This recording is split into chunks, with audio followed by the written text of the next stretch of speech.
What is going on, everybody? My name is Ciara Lawler. Welcome to the week of Hero or Zero. This is the Heroes for Hire podcast. We are back again talking one comic book character, as we do every single week. We talk their good points, their bad points, and just generally give you a bit of a rundown of everything to do with that character. As always, I am joined by my partner in crime, Mr. Shaun. Shaun, how's it going? Well. Okay, now I will take it from there. Good improv.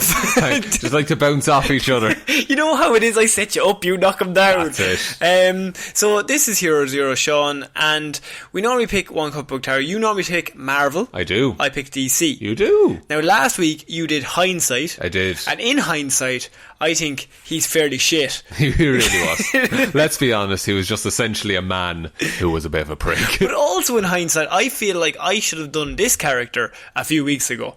Because my character this week is Black Mask. Black Mask. Ewan McGregor himself. Roman Sionis. Roman Sionis, or as I call him, Ewan McGregor. As many would. So the thing about Black Mask is that he has actually been involved in like several really major Batman storylines in comic books. Yeah. So I kind of wanted to hit off them because he comes all across really cool in two or three of them. Okay. And so I know in the Birds of Prey, a movie that we watched, we Yeah. reviewed. Yeah. I mean, It was pretty a movie. good. And Ewan McGregor is Ewan McGregor. You can't fault Ewan McGregor. He gets blown up. Spoilers. Killed straight away. But Roman Sionis, Black Mask, his original creators were Doug Moench and Tom Mandrake. He was created in 1985 for Batman 386. Okay? Mm-hmm. Now, I'll go with his origin, and then I think because of Birds of Prey, everyone kind of gets that he's a psychopath.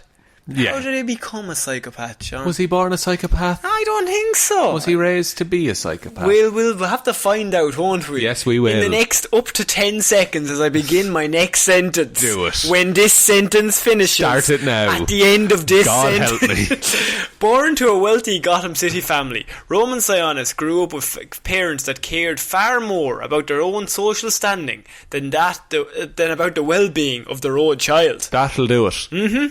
When an infant Roman was dropped on his head mere moments after birth and growing up, his childhood proved to be one of the pretensions as well as pretensions as well as luxury. Oh, that's a nice fancy way to say it. Pretensions as well as luxury. When he Sounds like mine.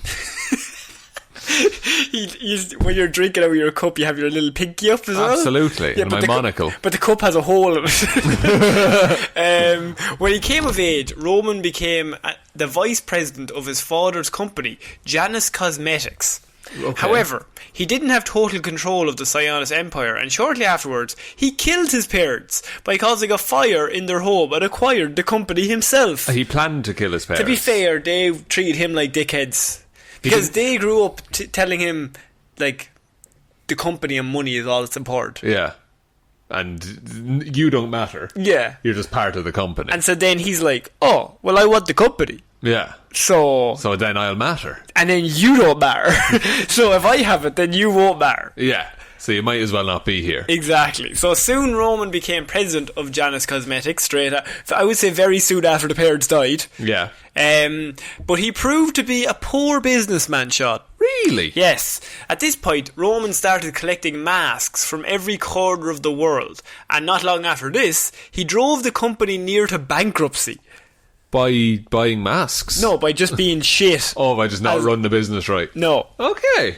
It's because he presumably didn't go to business school. He wanted it for the wrong reasons. He just wanted it because they had it. Yeah.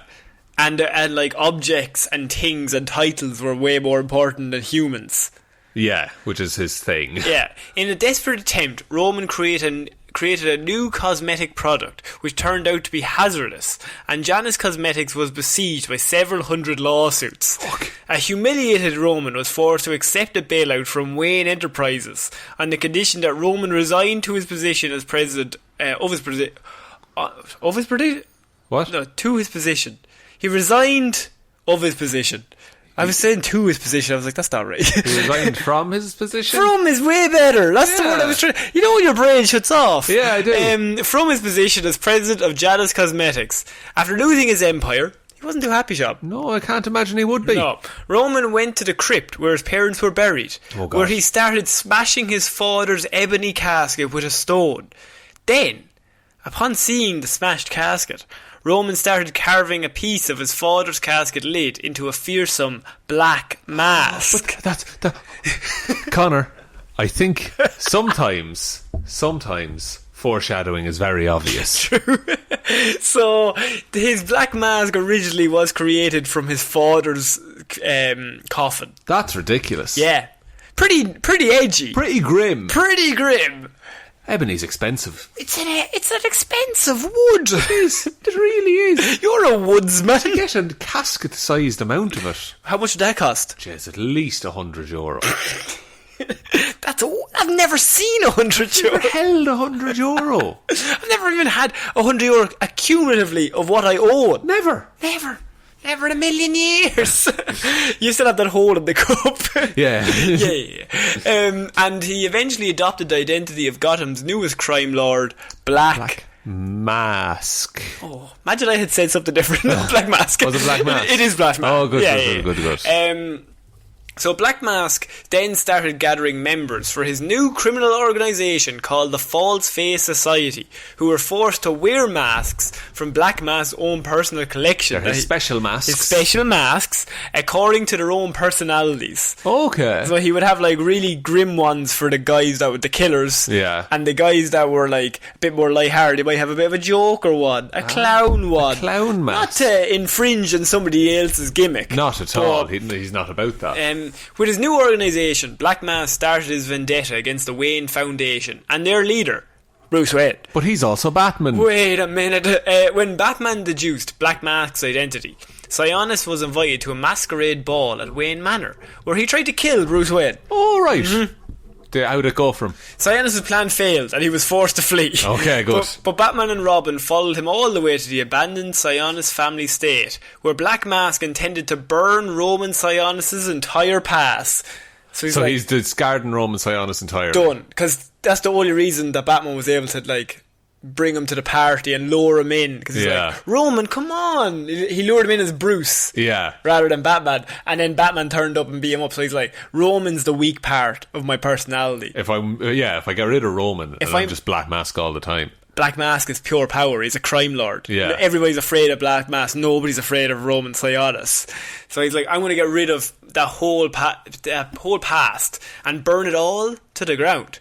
Like this, he started a fire while the heroes defeated members of his False Face Society. Finally, Black Mask attempted to escape through the fire of his own creation, but Batman prevented his escape. Batman? Causing Black Mask to fall face first into the pile of fire he had started.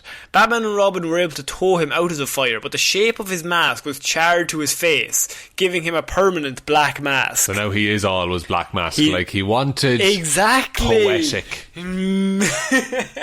Once captured, Black Mask was taken to Arkham Asylum for the criminally insane. Of course. So, now, this is actually where it gets really interesting. So, there's many different stories I wanted to hit off. It could take a while, I do apologise. It's alright. Look, you know me, right? You love your Batman. Also, Black Mask is really cool. He is really cool. His mask is welded to his own face, Shaun. That's all you need to know. After reading about the Spanish Inquisition during an unspecified period. Didn't expect that. Didn't think that was going to be my next sentence. Black Mask underwent an enormous shift in personality. His obsession with masks began to mutate, merging with a new interest in physical pain and torture. Eventually... Odd leap to make. Yes. Eventually, Black Mask came to think of torture as an art form, and his own mask as proof that he had survived his own personal torture. So everybody else would have to go through torture too. Right, okay. I can't say I agree with him. Yeah. Matt, you were like, well, so far so good, Conor. I like a man with a point. When's he going to get to the villain stuff? Yeah. As a result, he began to make heavy use of physical torture for both business and pleasure. Once Gotham had been declared a no man's land. So now, this is his first major story. No Man's Land. You've told me about No Man's Land. No Man's Land is an earthquake that hhits Gotham. And it's like a major story that covers like so many different comic books issues in regards to Batman, Robin, Nightwing, Batgirl. Yeah. Because it covers them all. So a whole earthquake comes in and takes out Gotham completely. And because it's in ruins, all the gangs rise up.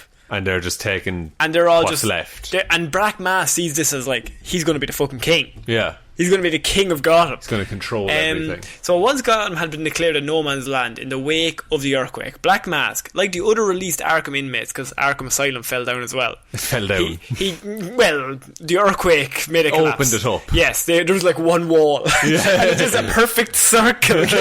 Oh, yes. Nice. And Bane is too big. Oh, shit. Trying to get through sideways. Black Mask gathered a gang and seized a piece of turf in the abandoned, half-destroyed Gotham.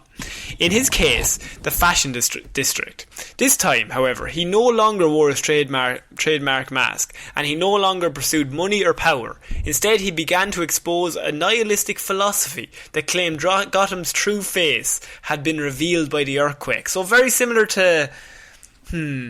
maybe Joker in Dark Knight. It's like Gotham is really like the scum. Yeah, it's full of scum. That's what it is at its core. Yeah, it's Gotham is all change. me. It's not you, Batman. It's me. So he's like, Gotham. This is perfect for Gotham. We should be in ruins. Yeah, that's all we are. That's what we're worth, right? And so instead he began to espouse, as I said, a nihilistic philosophy. Black Mask followers, now calling themselves the True Facers, became a full-blown cult, horrifically disfiguring their own faces and doing the same to anyone that they continue to uphold the false face. So he began as a cult leader. So his whole thing is that, like, okay, if you don't have your own face, like if you are not recognisable as yourself, that's when you're really living. Yes. Fuck. Yeah, it's really, really dark. That's grim. The former crime lord and his followers cut a bloody swath across the ravaged Gotham, heading for the still-standing Gotham Clock Tower, and mutilating and sometimes murdering everyone along the way. Fuck. Right? So they're going towards the Clock Tower because that's the only place still standing. It's, of course, the Clock Tower is also where Oracle is. Yeah. That's her base of operations. As we learned in the Birds of Prey TV series from the early 2000s. We all know. So the Clock Tower, still the base of operations for Oracle, and in the middle of the territory for the GCPD. So GCPD only owns that area. Right, that's the last bit they control. Nevertheless, proved an easy target for Black Mask and his enormous mob, to the point where desperate Oracle was ready to shoot Black Mask with a sniper rifle.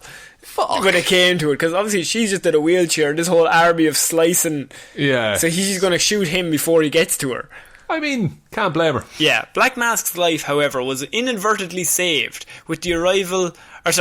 Oracle's life was inadvertently saved by the arrival of the new Batgirl, Cassandra Cain. Okay. Who beat up the True Face who did the submission, because Cassandra Cain is... Stone Cold Killer. Oh, Stone Cold. She would run through hundreds of them into submission before publicly breaking Black Mask's arm. Upon seeing their leader humbled, the rest of the True Facers fled, and Batman soon arrived. Oh, right, well, what are we doing there now, lads? Guess I better do the old Batman work here. Lord. Just like everybody's cut up and dead. Jesus, what's after going on? Jeez. Fuck.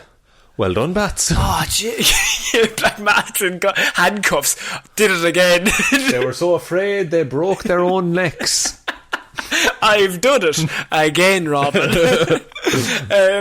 So he was sent back to Blackgate Penitentiary. So his two main stories are No Man's Land or War Games. Okay. Both times when Gotham is nearly in ruins, he takes that as his time to rise up. To rise up. Let's take over the whole place. Okay.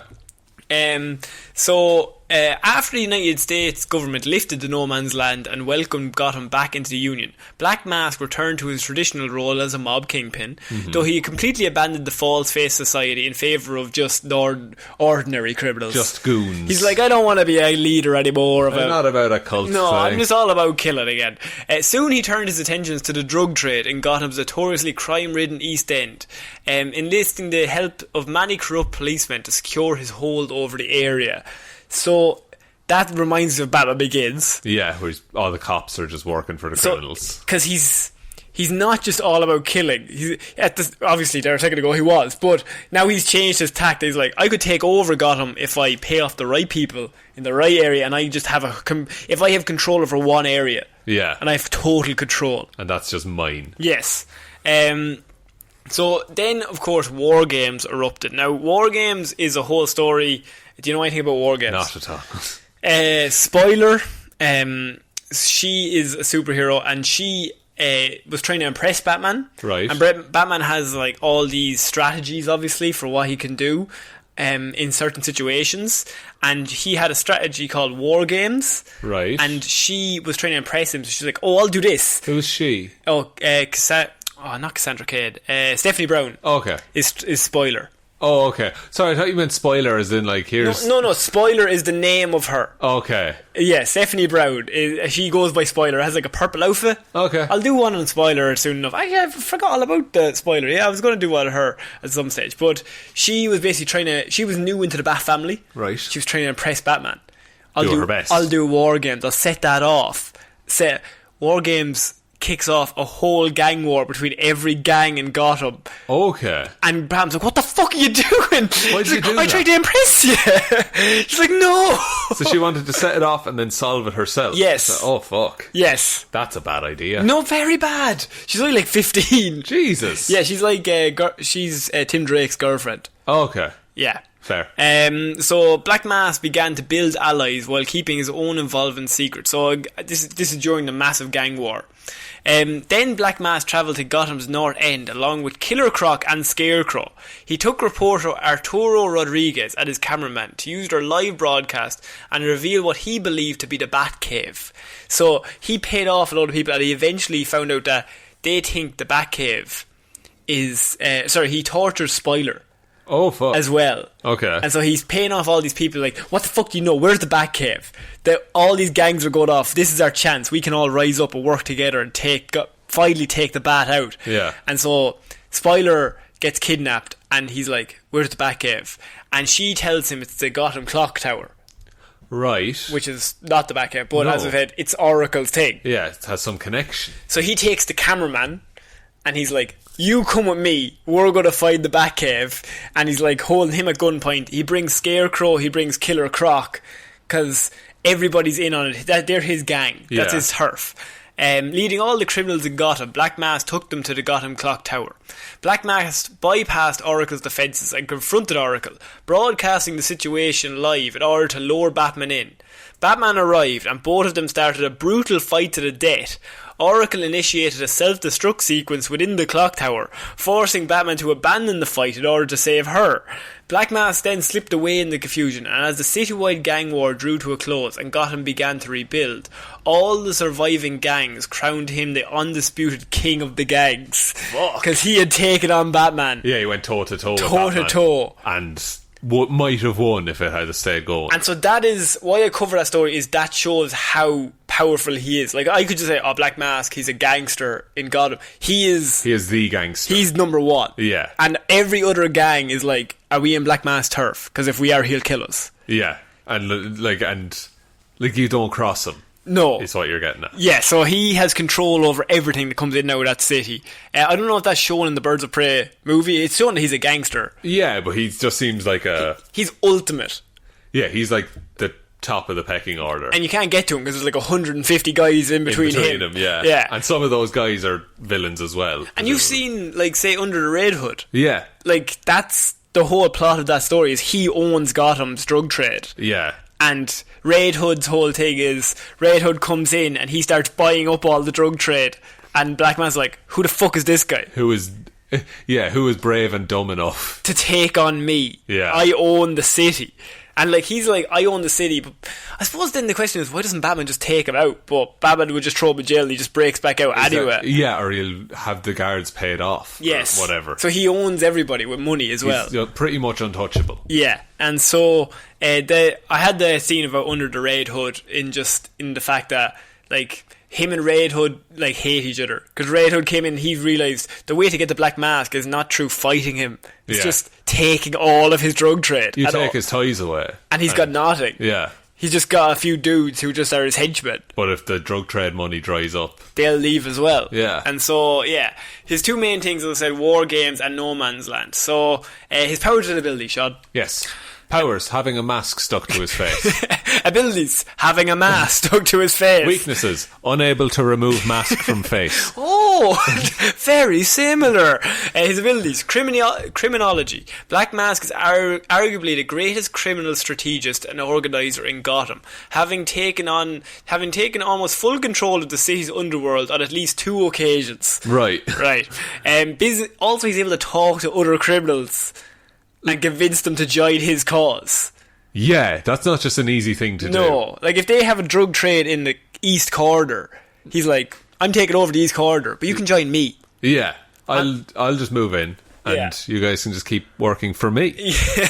Business management. While Roman proved to be a poor businessman prior to becoming Black Mask, he eventually became skilled enough to maintain a massive criminal empire. So when it comes to drugs and stuff, he's pretty good. Yeah, I was interested when you said he drove the business into the ground. Yeah, but it's something he didn't care about.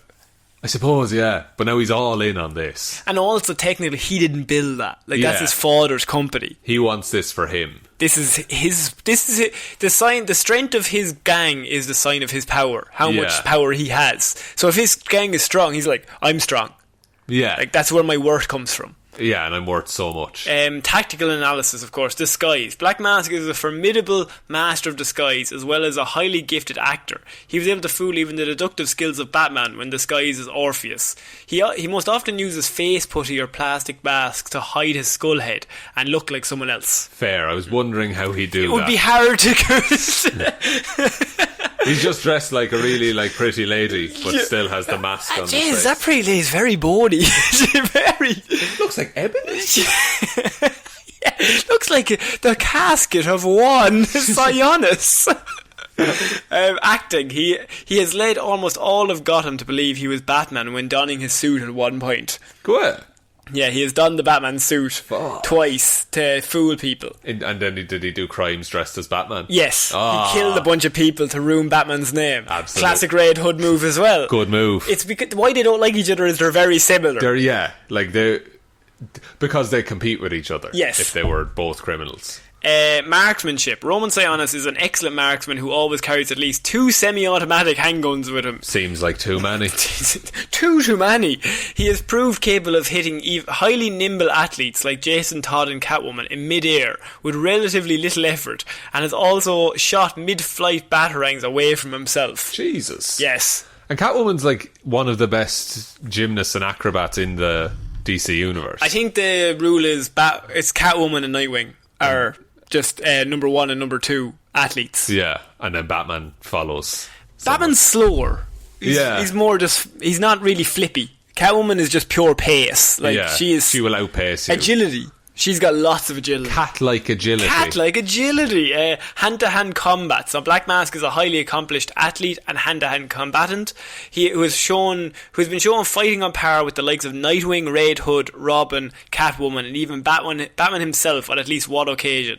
In the last case, however, Batman later mentioned that he had been previously exhausted by 3 days of non-stop fighting in Gotham citywide gang wars, which I think is just him going, yeah, well, I was tired. My suit of armour was too heavy. Fucking hell, I have a girlfriend, she's still in another country. Shouldn't have Facebook. She doesn't have Facebook. Don't check it, right? Weaponry. Perhaps Black Mask's most defining skill is his mastery of both physical and psychological torture, which he often uses either to extract information or simply to torment his enemies. As you do. He's a nice guy. And interrogation comes with that, so he's got expert torture techniques. Yeah. His weaknesses. One weakness. Oh? Criminal insanity. Well, depends how you play that weakness. How you play it. Works very well for the Joker. While not traditionally insane by any recognisable disease or mental defect, Roman is criminally insane, which means he cannot tell the difference between right and wrong. All right. I mean, that'll make you a criminal a lot of the time. His equipment is he sometimes used toxic masks when he was... Because that would fit in with his mantra. I get you. But I think at the minute his mask is toxin free anyway, so... Yeah, it's just a symbol now. Yeah, and his weapons are firearms and basically any other weapons. Roman has been shown using a variety of crude, sharp-edged weapons, as well as the use of everyday objects, including kitchen knives, steel pipes, and electricity cords, which he slowly drips with water to cause mild electric shocks. He's fucked. He's pretty fucked. Yeah. He, for some reason, when you're saying his weapons, I always have a vision of him playing with a straight razor. I don't know what that's from. Is that from Under the Red Hood? It might be. I was thinking it's either that or Arkham Origins. Oh, he's in Arkham Origins as well, yes. Yeah. Yes. Which, when he's in that, it's good. Yeah, oh, yeah. He is the absolute nobody fucks with him. Like, it's a completely different type of criminal as well. Like, you have Riddler, and you've got the Joker, and you've got Bane. Yeah, who are larger than life. And you've just got this guy, he has no interest in taking over, like, he's no interest in taking over the world. Yeah, he doesn't want to do it to prove something to Batman. No, he's like, I'm the king of Gotham. Oh, yeah, I'm going to take this. There's a really good episode of, this is a blast from blast, The Batman. Do you remember the animated series The Batman? Yeah. There's a really good episode of that. I think it's season 5. Could be season 4. Who knows? But it's season 5 because Batgirl and Robin are both in the episode. Okay. But there's an episode where Black Mask gets captured and he gets taken to the jail. And right. Batman's like, I'm going to leave it up to Batgirl and Robin to, like, escort him to because he knows everybody. Like, he can pay everyone off. So he gets into the jail, and it's like a scene where Batman gets captured, and Batgirl and Robin, the jail is being broken into from all sides with all of Black Mask's goons, like, just to get him out because he's in jail for like 10 minutes, and they're like, no, he doesn't go to jail. So Batgirl and the whole police precinct goes into shutdown, and they have to one by one fight off. It's like a Home Alone situation, but it's just the two of them in the police precinct and all these guys with guns that are going to kill them. And presumably Black Mask isn't worried this entire time. Literally, there's a scene where he's sitting in the cell and he's just chilling, and they're just like, you're going down for long, and he's just like, I'm going to be out here in the next hour, so what are you going to do? I might as well just relax. So the bombs are going off and he doesn't even react. He's just like, obviously, they're coming to get me out. They always come to get me out. Yeah, because they know. They know I will rip off their arms and legs if they don't. Because I'll get out eventually. Yes. That's terrifying. Yeah, that's a really good episode. I don't know what it's called, but it's The Batman Season 5 anyway. So presumably if you Google Black Mask, The Batman, I think he's in a few episodes of that. Oh, okay. That has a pretty good opening theme song as well. We don't talk about that series enough. But no, it's usually the animated series. He's not actually in the animated series that much. I don't even think he's in it at all, really. Maybe not. I can't say. I don't have as much of an encyclopedic knowledge as you do. I've seen most of those episodes. Maybe he has been, but I don't know if there's any like standout episodes where he's the villain of that episode. Under the Red Hood is fantastic. Now, that would be the only two things I would recommend if you like the Black Mask or you like the sound of him, is that the Batman episode, which is only about 20 minutes long, or Under the Red Hood is like probably the most Black Mask version of Black Mask. Yeah. Like, Ewan McGregor does a fine job. Yes. He's kind of wild crazy. Yeah, whereas Black Mask is, like, calculated. The smartest man. Tactical analysis. Yeah. What's the best way to get out of a situation? He's like the CEO of crime. Yeah. Make that the description. Yeah, okay, fair enough. The CEO of crime, yes. I think that's it for Hero Zero. That's unreal. I like Black Mask. Black Mask is pretty good. And I haven't seen him in too much. Yeah. But it's just anytime I hear about him, it's like, that's really interesting. He's a different type of villain. Yeah. And that's why Batman's Rogues Gallery is kind of... It's very good because they're not all Joker. Yeah. Some of them are Clayface. Actually, 7 of them are Clayface. Clayface is very versatile villain. I keep reading, like, I'll do a Hero Zero on Clayface, and then I click onto it, and the Wikipedia is 7 different versions. I'm like, oh, Jesus. I don't even know which one to pick. I'll put that off for another while. It's fine. I'll do the spoiler. It's fine. Do you want to take us out, Shaun? Yes, thanks everyone for listening to this episode of Hero Zero. We'll be back on Monday with Movie Mondays, Wednesday with Weird News Wednesday, and next Friday with another episode of Hero Zero, where it'll be my week and I'll have to think of something to do. We also did a Patreon exclusive episode last week. Yeah, we did a Patreon Lazarus Pit episode on Sam Raimi's Spider-Man 2, which... is available for $5 patrons. Yes. And gives you access to that. You'll also get access to our Batman Begins episode. From last month. And we're going to put one out once a month for our patrons. Speaking of the Patreon, there's a link in the description. It's patreon.com/here'sforhirepodcast. If you want to go and support us there, it really does help out the show. If you don't want to support us there, or you just can't, go to go to, the best way. Sorry, my brain. Or exploded. iTunes. Or iTunes. Leave a review on iTunes. Go to iTunes, leave a review, tell us what you think. It helps push us up in the rankings a little bit. Or you can tell one human being that we exist. Thank you very much. Thanks for that. Appreciate it. Good stuff. We're on all the socials, it's all in the description. Love you guys. I came in to save you there a little bit. Yeah, I forgot a lot. Show me. See you next week, guys. Bye. Bye.